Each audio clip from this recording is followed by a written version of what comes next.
Dobar dan, dobrodošli u recepturu.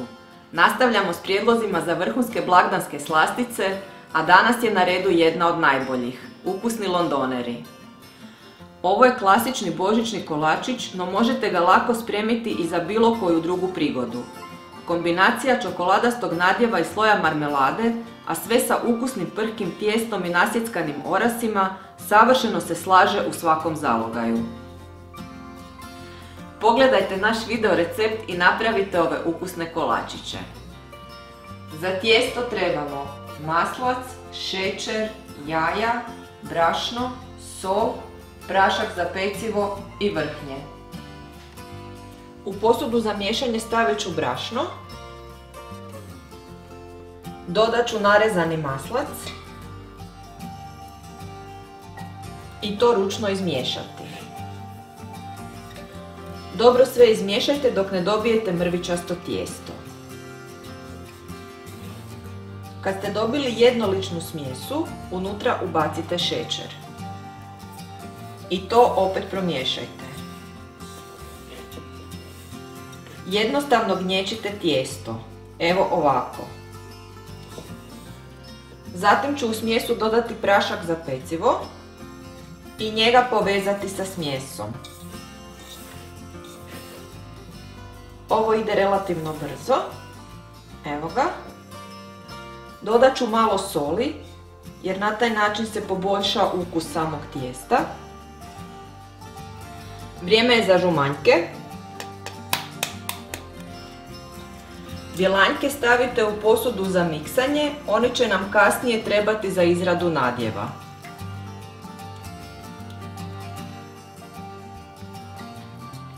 Sad ćemo umutiti i ove žumanjke.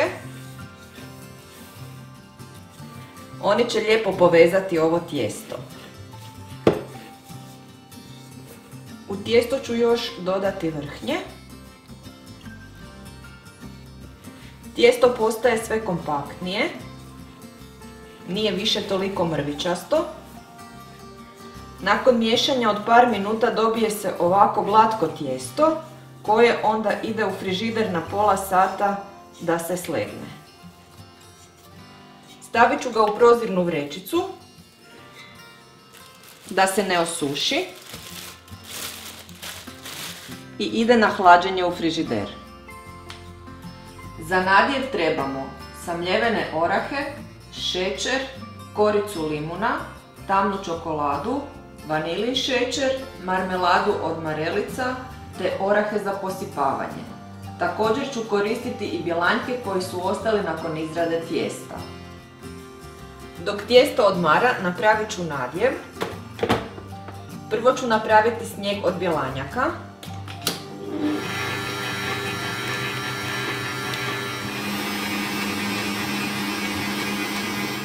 Baš se fino učvrstio. Ne smije nam ništa propasti. Tako. U čvrsti snijeg dodat ćemo samljevene orahe. To ćemo ručno promiješati. Zatim ćemo u smjesu dodati šećer i njega ću promiješati.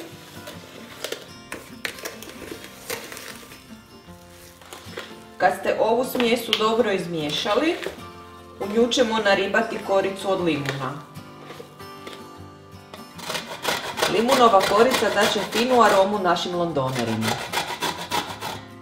Evo ga. Ubacit ću je u smjesu. Promiješati.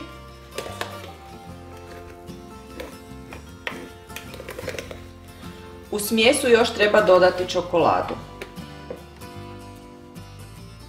Otopit ću je na pari, uključujem štednjak, stavljam posudu u kojoj ću miješati čokoladu i nju ću natrgati na kockice da se prije otopi.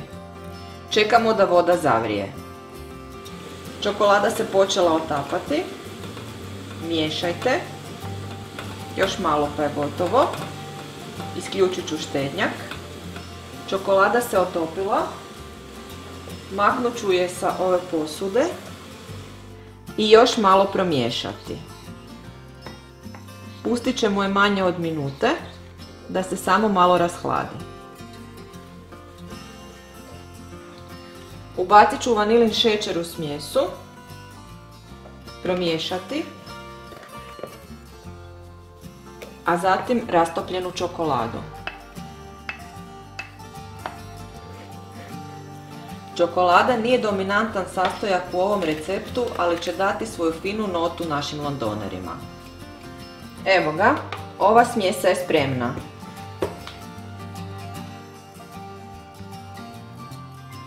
Orahe za posipanje treba grubo narezati. Oni će ukrasiti gornji sloj naših londonera. Sve sam ih narezala. I sada ćemo slagati sastojke u protvan. Namastit ću protvan sa malo maslaca. Namastite i dno i stjenke. Stavit ću brašno. I sve rasporediti nad sudoperom. Evo, protvan je spreman. Tijesto je ostajalo u frižideru pola sata. Možete ga razvaljati ili ga ručno staviti u protvan i zagladiti gladilicom. Kada oblikujete tijesto gladilicom u protvanu, izbjeći ćete pucanje tijesta i londoneri će na kraju izgledati puno ljepše. Dobro utisnite da se tijesto raširi. Navucite tijesto do rubova. Evo ga, prvi sloj je spreman. Sada slijedi sloj marmelade od marelice. Da bi vam se lakše razmazala po tijestu, prvo je malo promiješajte. Nanesite je na tijesto i razmažite duž cijelog protvana. Ova marmelada će se odlično slagati sa čokoladom u nadjevu. Slijedi nadjev kao glavni sloj. Dosta je gust. Sad ću ga dobro razmazati. Iako gust, da se lijepo oblikovati. Tijekom pečenja ovaj sloj će postati pjenast. Jedva čekam da ga probam. Ostatak nadjeva ide kamermanu. Hvala. A mi se vraćamo završnom sloju naših londonera. Odozgo ću staviti narezane orahe. Baš lijepo izgledaju. Ovako na vrhu. I to je to. Londoneri su spremni za pečenje. Peku se na 180 stupnjeva u zagrijanoj rermi 20 minuta. A onda tulu može početi. Pečnica je odzvonila. Baš se lijepo ispekao. Kolač ću ostaviti 10 minuta da se ohladi. A onda ću ga narezati jer se londoneri najbolje režu dok su još topli.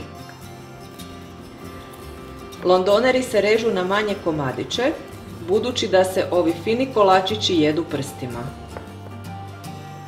Narezane londonere ostavljam da se ohlade na sobnu temperaturu. Londoneri su se ohladili, izvadila sam ih iz protvana i poslužila, a sada ću ih i probati.